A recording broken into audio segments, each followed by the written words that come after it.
할렐루야.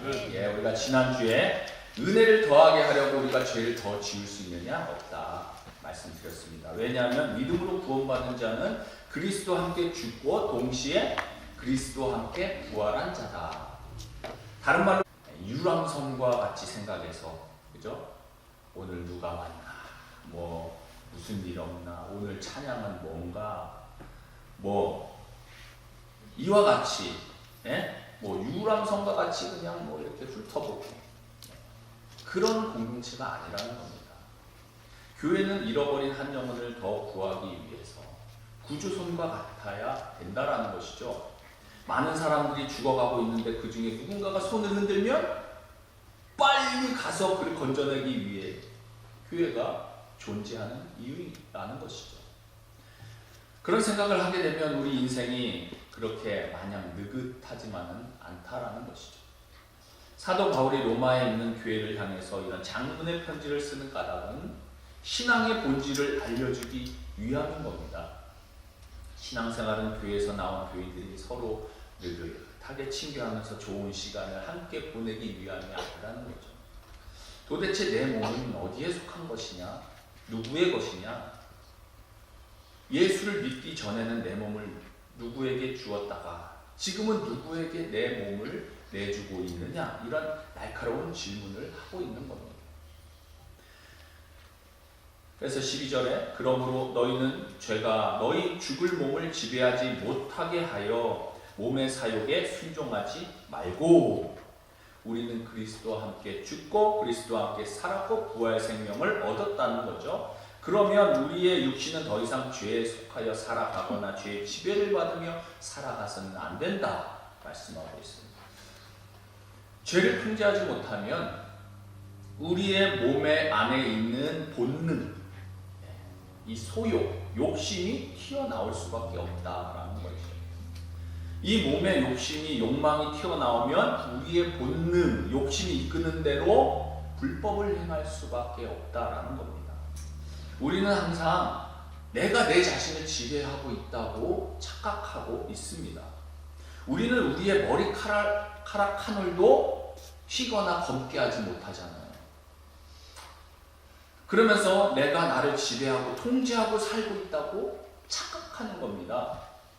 그저 내 몸인 줄 알고 이 몸을 어떻게 해서든지 좀 젊음을 유지하겠다고 애쓰면서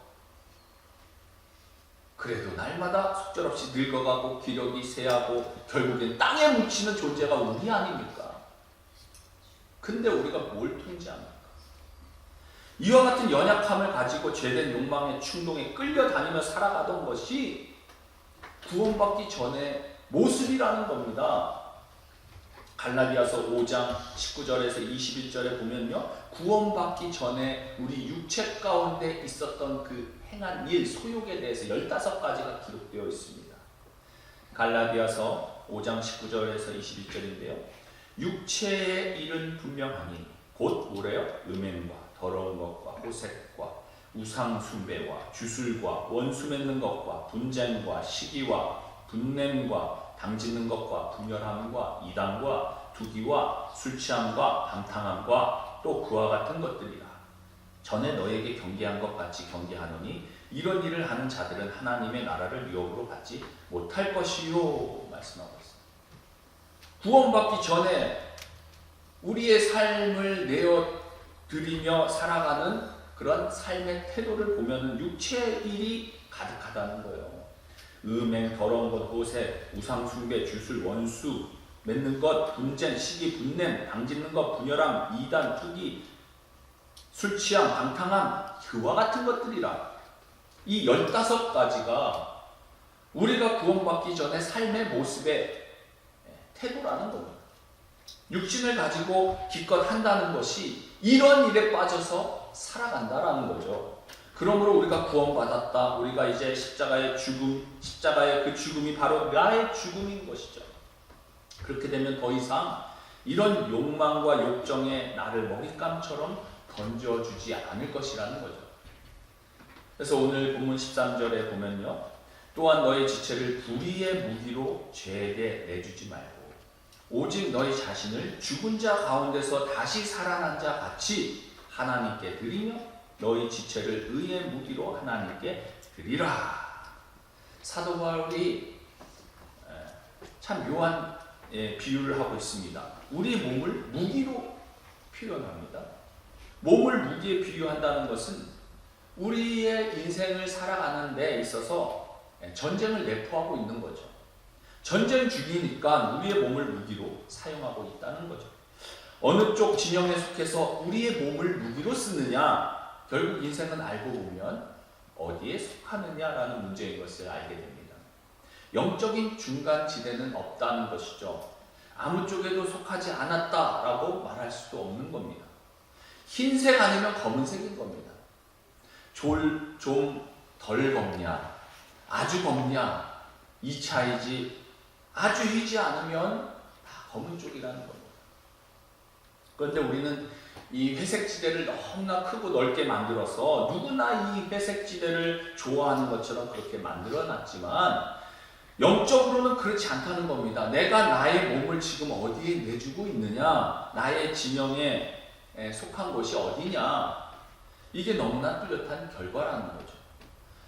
근데 그렇게 또 그게 단순한 것만은 아닙니다. 늘 거룩함을 지키고 살아가려고 노력하지만 좀 죄를 범할 수가 있잖아요. 그러다 보면 연한 회색, 그러다 보면 점점 짙은 회색, 검은색으로 가까이 다가가는 것을 우리는 장악하지 못하고 살아갈 때가 많다라는 거예요. 그래서 우리를 불의의 무기로 내어주느냐, 우리 자신을 의의 무기로 내어주느냐 참 중요하다는 거죠. 우리가 구원받은 삶은 첫째가 죄가 우리의 몸을 지배하도록 내버려 두서는 안 된다는 겁니다. 그래서 우리는 단호하게 이렇게 선포해야 돼요. 믿음의 선포죠. 믿음은 생각이 아닙니다. 믿음은 우리의 입술의 권세로 선포하는 겁니다. 죄에 대하여 이제 선포해야 되는 겁니다. 왜냐하면 죄가 끊임없이 우리의 삶에 찾아와서 영향력을 행사하려고 하고 있기 때문에 십자가의 선포, 이게 판결문 아닙니까? 예수님께서 죄에 대하여 승리하셨다? 판결문이죠. 땅땅땅. 이제 죄는 더 이상 우리를 주장하지 못하리라. 이 판결문이 나왔다는 겁니다. 이 판결문을 가지고 우리가 죄에 대하여 상대해야 된다는 거죠. 악한 사단 마귀는 끊임없이 우리를 공격해 올 겁니다. 야, 너는 옛날에 내가 그냥 종 부리듯이 내 수하에 있었는데 너는 내 종이니까 넌 내가 시키는 대로 해야 돼. 그리고 예전의 일을 거들먹거리면서 영장을 들이밀 때 우리는 선포해야 됩니다. 이미 재판은 끝났다. 더 이상 너는 나를 주장할 수 없다. 넌 나하고 상관이 없다. 선포하는 겁니다. 근데 옛날에 달콤했던 그 추억이 있으니까 죄에 대한 쾌락이 있잖아요. 또 끌려간다는 거죠. 끌려가는 겁니다. 그래서 왔다 갔다 하는 거죠. 교회에 한 발, 세상에 한 발, 그렇게 왔다 갔다 하는 겁니다. 우리의 몸을 더 이상 불의의 무기로 죄에 내어주지 않고 의의 무기로 하나님께 내어드려야 한다는 것입니다. 14절에 보면 죄가 너희를 주장하지 못하리니 이는 너희가 법 아래 있지 아니하고 은혜 아래 있음이라. 우리 자신을 하나님께 드리는 의의 병기로 드리기만 하면 죄가 우리를 주장하지 못하고 은혜 아래 있게 된다. 은혜는 우리에게 감격을 안겨다 줍니다. 은혜는 자원하는 심령을 불러 일으킵니다. 은혜는 하나님의 영광을 위해서 우리의 생명까지 내어놓게 만드는 것이죠. 은혜는 우리를 진정한 자유인으로 만드는 겁니다. 폴리갑이라고 하는 사도 요한의 제자가 있었는데요. 그가 순교를 하기 전에 이제 재판장에 끌려갔습니다. 재판관이 말합니다. 너는 이제 이 자리에서 예수를 욕하고 모른다고 하면 석방해 주마. 그때 폴리갑이 껄껄 웃으면서 내가 80년 인생을 살면서 우리 주님은 나에게 한 번도 섭섭한 일을 해준 적이 없고 나를 한 번도 마음 아프게 한 일이 없는데 내가 지금 와서 예수를 모른다고 할 수 없다. 이처럼 폴리갑은 은혜 안에 거한 겁니다. 하나님이 나를 얼마나 사랑하셨는지, 하나님이 받을 자격이 없는 나를 불러주시고 과거를 묻지 않으시고 선하냐 악하느냐 따지지 않으셨고 무조건 나를 불러 하나님의 자녀로 예수 그리스도의 보혈의 공로로 나를 끌어안아 주시면서 너는 내 아들이야 말씀하셨다는 겁니다.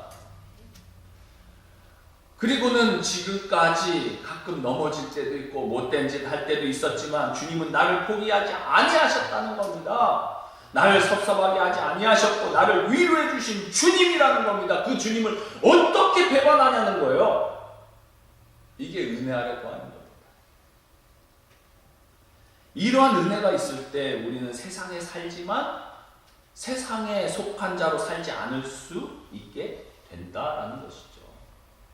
왜냐하면 십자가의 판결문이 있기 때문에 죄는 더 이상 나하고 상관이 없다라는 겁니다. 나를 더 이상 유혹하려고 해도 요지부동이란 말이죠. 한번 그렇게 결단했으면 가는 겁니다. 자꾸 옛날 기억에 휘둘리면 안 되는 거죠. 죄는 우리에게 계속해서 속삭일 수 있다는 겁니다. 뭐 이렇게 말하진 않겠죠. 야, 너 예수 믿고 나니까 사람이 달라졌다. 아, 내가 어쩔 수 없구나. 이러겠습니까? 아니죠. 너 옛날에도 죄 짓고 살지 않았냐? 너 지난번에도 그렇게 결심해놓고 또 죄 졌잖아. 세상에서 문하지 않기 위해서 화평케 하기 위해서 무조건 예스를 말하는 그리스도인이 아니라 우리가 어디에 속했는지를 분명히 드러내기 위해서 노를 할 줄 아는 그리스도인이 되어야 한다는 겁니다. 15절부터 16절에 그런즉 어찌하리요 우리가 법 아래에 있지 아니하고 은혜 아래에 있으니 죄를 지으리요 그럴 수 없느니라. 너희 자신을 종으로 내주어 누구에게 순종하든지 그 순종함을 받는 자의 종이 되는 줄을 너희가 알지 못하느냐. 혹은 죄의 종으로 사망에 이르고 혹은 순종의 종으로 의에 이르느니라. 사도 바울은 로마서를 시작하면서 나는 그리스도의 종이다 이렇게 선언했거든요. 이 당시 종이라는 말은 듣기 싫은 단어죠. 내가 종됐다고 생각해 보십시오. 누구나 자유자의 신분을 원하지 누가 종을 원하겠습니까? 그러나 사도 바울이 깨달은 게 있다라는 거예요. 신앙의 길에 들어가고 나니까 어차피 인생은 종으로 사는 거라는 걸 깨달았다는 겁니다. 우리는 우리 인생의 주인이 아니라는 거예요. 하나님의 종이 되든지 사단의 종이 되든지 either way 둘 중에 하나인 것을 깨달았다는 겁니다. 단지 우리는 우리가 우리 인생의 주인으로 착각하고 있을 뿐이죠. 이 땅의 모든 종교나 철학이나 이런 것들이 자기의 주인됨을 찾아가는 길이 아니겠습니까? 자기가 마치 하나님의 자리에 올라가려고 그러다가 다 어딘가 종으로 전락하는 겁니다. 마귀의 종으로. 돈이 있으면 자유할 거라고 생각합니다. 마음껏 돈을 쓰면서 묶이지 않는 삶을 살아보자. 돈을 벌면 벌수록 근데 어떻게 됩니까? 더 돈에 대한 욕심이 생기는 거죠. 자꾸 욕심이 생겨나는 겁니다. 처음에는 한 달 먹을 것으로 만족하지만 또 불안하거든요. 1년 먹을 것. 근데 그거로도 뭐 어느 정도 그거는 좋다고 칩시다. 그러나 평생 노후에 먹을 것 그리고 나중에는 가문을 책임질 2대 3대 자녀까지 먹어야 할 것 탐욕을 추구하다가 돈의 노예가 되는 경우가 많죠. 권력을 쥐면 사람들이 부리고 마음대로 살 수 있다고 자유롭게 살 수 있다고 생각하지만 더 큰 권력을 쥐면 쥘수록 이 세상을 다 바꿔놓을 것 같지만 권력을 쥔 사람들을 보십시오. 정권 바뀔 때마다 어떻습니까? 어떤 경우는 추악한 민낯이 드러나는 거죠. 결국 권력의 노예가 되어버린 것을 알게 되는 겁니다. 인기나 명예는 어떻습니까? 지식은 어떻습니까? 따라서 우리가 추구하는 모든 것들이 우리를 자유케 하기는커녕 우리가 추구하는 것들마다 다 우리를 종으로 삼는다는 겁니다. 따라서 무언가 추구하면서 자신을 그것의 종으로 내주는 내가 주인이라고 생각하는 사람은 참으로 어리석은 거죠. 사단은 끊임없이 속삭입니다. 너 인생의 주인은 너다. 이것이 사단의 덫입니다. 내 인생의 주인됨을 추구하는 사람들마다 너무나 쉽게 덫에 걸리는 것이죠. 성경에서 말하는 것은 하나님의 종이 안 되는 사람은 다 마귀의 종이 될 수밖에 없다는 겁니다. 이 둘 중에서 우리가 자유할 수 없는 겁니다. 벗어날 수 없는 겁니다. 사단이 가룟 유다에게 어느 날 찾아와서 예수를 팔아버려라 마음을 주잖아요. 예수가 십자가에서 앞으로 죽는다고 하는데 죽고 나면요 어떡할 거냐, 닭 쫓던 게 지붕이 쳐다보는 그런 시세 될 거 아니겠느냐, 그런 생각을 집어넣은 거 아니겠습니까? 예수를 팔 생각을 집어넣은 거죠. 따라서 우리가 생각조차도 말씀의 종으로 삼는 것, 그게 신앙의 길이라는 겁니다. 우리의 생각을 사로잡아 말씀으로 묶어버리는 것, 그래서 말씀이 우리의 생각과 인생을 끌어가는 것, 그게 신앙의 길 아니겠습니까? 그런데 중요한 것은 죄의 종으로 가면 사망에 이른다 말씀하고 있습니다. 반대로 순종의 종으로 가면 의에 이른다 말씀합니다. 이건 단순히 생리학적으로 물리적으로 그냥 죽음을 말하는 게 아닙니다. 영원한 죽음을 말하고 있죠. 따라서 우리의 신앙이 영원한 죽음에 대한 이 자각을 잃어버리면 영적인 이 죽음, 영원한 죽음을 가볍게 여기고 사망의 종로로 타는 인생을 살게 될 수 있다는 것입니다. 그래서 그저 이 몸 하나 어떻게든지 좀 건강하게 살고, 이 몸 하나 좀 오래 살고, 이 몸 하나 조금 더 남들보다 좀 때깔나게 살고, 그렇게 난리를 치는 거 아니겠습니까? 영적으로 죽어 있으면서도 모르고 영원한 죽음이 눈앞에 있는데도 아무런 관심이 없고 그렇게 살아가는 것이죠. 기껏 세우는 게 뭡니까? 노후대책이죠. 근데 더 중요한 사후대책은 생각조차 하지 못하고 살아가는 인생이 되고 마는 겁니다.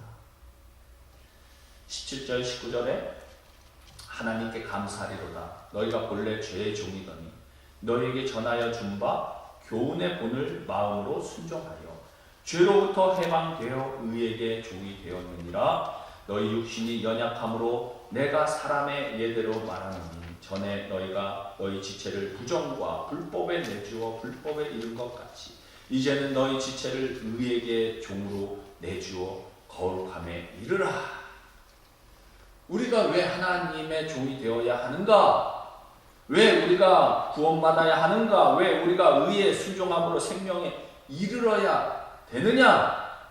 영원한 죽음과 영원한 생명의 갈림길이 있기 때문에 그렇다는 겁니다. 따라서 신앙은 어디에 속할 것이냐의 문제뿐만 아니라 어디에 속함으로 나의 생사가 갈라진다는 겁니다. 영원한 죽음, 영원한 생명, 갈림길이 갈린다는 것 때문에 비교할 수 없을 만큼 중요한 것입니다. 이것보다 더 큰 일이 어디 있겠습니까? 이걸 알아야 우리가 내가 가야 할 길을 택하지 않겠어요? 죄의 종에서 의의 종으로, 우리의 지체를 의에게 종으로 내주었을 때 거룩함에 이르게 되고, 이 거룩함을 덧입어야 우리는 영생의 길로 들어간다라는 겁니다. 따라서 우리의 신앙의 목적은 행복이나 성공이 목적이 아니라 거룩함에 있다는 거죠. 거룩함이란 무엇인가? 이 세상과 구별되어 살아가는 삶입니다. 즉 하나님을 위해 우리의 지체를 세상과 구별되어 살아가는 삶이죠. 어떤 게 진짜 교회겠습니까? 하나님께서 쓰시는 교회겠죠. 이렇게 구별된 겁니다. 큰 교회도 거룩하면 좋은 교회고, 그러나 작은 교회도 타락했으면 더 이상 교회가 아닌 거죠. 따라서 우리가 히브리서를 보면 이렇게 말씀합니다. 히브리서 12장 14절 모든 사람과 더불어 화평함과 거룩함을 따르라. 이것이 없이는 아무도 주를 보지 못하리라. 화평함과 거룩함을 따르지 않으면 주를 보지 못한다. 그 말씀은 하나님한테 못 간다는 얘기 아닙니까? 주여 주여 불렀는데 어느 날 눈을 깨보니까 주님은 안 계시고 혼자 엉뚱한 데 헤매고 있으면 어떻게 되겠습니까? 거룩함을 따르라. 정말 이 거룩함에 이르기 위해서 우리가 날마다 피 흘리는 영적인 싸움을 하는 것이죠. 제가 와서 우리로 하여금 건드리고 직접 거리지만 더 이상 우리의 병기로 들여서는 안 되는 겁니다. 그래서 예수님께서 이에 대하여 어떻게 보면은 심할 정도로 말씀하셨습니다. 마태복음 18장 8절에서 9절인데요. 만일 내 손이나 내 발이 너를 범죄하게 하거든 찍어내 버리라. 장애인이나 다리 저는 자로 영생에 들어가는 것이 두 손과 두 발을 가지고 영원한 불에 던져지는 것보다 나으니라. 만일 내 눈이 너를 범죄하거든 빼어내버리라. 한 눈으로 영생에 들어가는 것이 두 눈을 가지고 지옥불에 던져지는 것보다 나으니라. 너의 손이나 발이 범죄하게 하면 손발을 잘라버리라는 거예요. 왜냐하면 손발 없이 천국 가는 게 더 낫다는 겁니다. 또 눈이 너로 범죄하게 하거든 눈을 빼버리래요. 눈 빼고 천국 가는 게 낫다는 겁니다. 이처럼 강하게 설교하셨어요, 주님이. 이와 같이 설교하신 이유가 무엇입니까? 오늘날 아마 이렇게 설교하면은요, 끔찍하게 설교한다고 아마 유튜브에 막 올라가고 난리도 아닐 겁니다. 네. 아니, 그거는 그냥 듣지도 않을 겁니다. 근데 주님이 이렇게까지 얘기하시잖아요. 그러나 주님께서 이렇게 강하게 표현하실 까닭은 우리의 거룩함은 희생할 수 없는 것이다. 어떤 것과도 바꿀 수 없는 것이기 때문에 이 길을 가라. 강력하게 말씀하시지 않습니까? 오늘 본문 20절에서 21절 너희가 죄의 종이 되었을 때에는 의에 대하여 자유로웠느니라. 너희가 그때에 무슨 열매를 얻었느냐? 이제는 너희가 그 일을 부끄러워하나니 이는 그 마지막이 사망이니라. 죄의 종이 되었을 때는 마음대로 죄 짓고 의에 대하여 자유하게 살아왔다는 겁니다. 죄의 종이 되면 죄가 시키는 대로 하니까 마음과 생각과 욕망에서 나오는 대로 그죠? 살다 보니까 마음대로 그죠? 욕하고 싶으면 욕하고 방탕하고 싶으면 방탕하게 행하고 정욕이 이끄는 대로 살아가서 그래서 무슨 열매가 있겠냐라는 겁니다. 좀 전에 우리가 읽었던 갈라디아서 5장 19절에서 21절에 15가지 그죠? 육신의 일, 음행, 더러운 것, 호색, 우상숭배, 주술, 원수 맺는 것, 분쟁, 시기, 분냄, 당짓는 것, 분열함, 그리고 이단, 투기, 술취함, 방탕함, 이 모든 것들이 우리 인생에 어떠한 유익을 주지 못한다는 것이죠. 그러나 의의 병기로 우리가 들여졌더니 뭐라고 말합니까? 갈라디아서 5장 22절부터 23절에 오직 성령의 열매는 사랑과 희락과 화평과 오래 참음과 자비와 양성과 충성과 온유와 절제니 이 같은 것을 금지할 법이 없느니라. 그 다음 절 갈라디아서 그 다음 절에 보니까요, 성령의 열매는 이와 같다. 성령의 거룩함을 따라 버리었더니 사랑, 희락, 화평, 오래 참음, 자비, 양성, 충성, 온유, 절제 이 같은 것을 금지할 법이 없다. 이 같은 열매를 맺지 않을 이유가 없다는 거죠. 따라서 이 15가지 방탕의 열매를 맺으며 살 것인가 아니면 성령의 아름다운 열매를 맺고 살아갈 것인가, 이 갈림길이 우리 신앙의 갈림길이라는 겁니다. 어디로 가시겠습니까? 우리가 그동안 모르고 가셨다면 이제는 알았잖아요. 알았으니 이제 변명도 못합니다. 택해야죠. 그래서 육신의 길로 가서는 안 되는 겁니다. 죄의 종로를 탄 대로 가서는 안 되는 겁니다. 마지막으로 22절부터 23절에 그러나 이제는 너희가 죄로부터 해방되고 하나님께 종이 되어 거룩함에 이르는 열매를 맺었으니 그 마지막은 영생이라. 죄의 삭은 사망이요 하나님의 은사는 그리스도 예수 우리 주 안에 있는 영생이니라. 이 단어를 기억하시기 바랍니다. 그 마지막은 영생이라. 할렐루야. 이 마지막 한마디, 거룩함에 이르는 열매를 맺으면 그 마지막은 영생이라는 겁니다. 반면에 죄의 삭은 사망, 죽음이라는 겁니다. 단순한 육신의 죽음이 아니라 영적인 죽음에 그치는 것이 아니라 영원한 죽음에 이른다. 우리 하나님의 은사, 하나님의 선물은 그리스도 예수 우리 주 안에 있는 영원한 생명입니다. 구원입니다. 따라서 사도 바울은 의의 도구로 우리의 몸을 하나님께 드리는 것에 대하여 우리의 몸을 거룩한 산 제물로 드리라 말씀하고 있어요. 저와 여러분들의 신앙은 궁극적으로 영원한 생명을 얻었기 때문에 우리의 몸을 이제 어디에 써야 하는가, 누구에게 줄 것인가, 흔히 세상에서 말하는 것처럼 이제 어디에 줄을 설 거냐는 겁니다.